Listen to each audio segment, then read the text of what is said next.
Des enquêtes approfondies dans l'Ituri et d'autres qui trouvent déjà gain de cause, 5 ans de servitude pénale, assortie d'une peine qui a été infligée à un groupe de 3 racketteurs reconnus coupables par le tribunal de grande instance de Matadi qui siégeait en audience foraine dans une procédure de flagrance.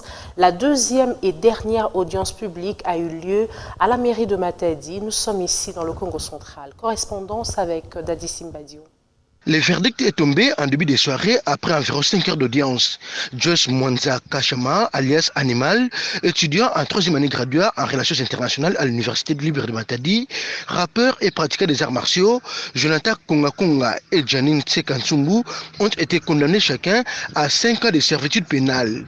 Outre cette peine, ils sont également condamnés à payer 200 000 francs congolais comme frais d'instance, équivalent de 100 $ américains chacun, et 1 500 000 francs congolais, environ 750 $ américains de dommages et intérêts au profit de leurs victimes.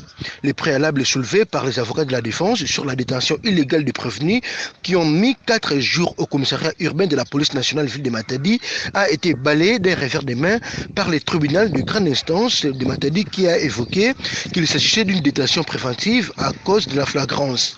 Les réquisitoires du ministère public étaient la condamnation à la peine capitale pour association de malfaiteurs et tentative de vol qualifié avec violence.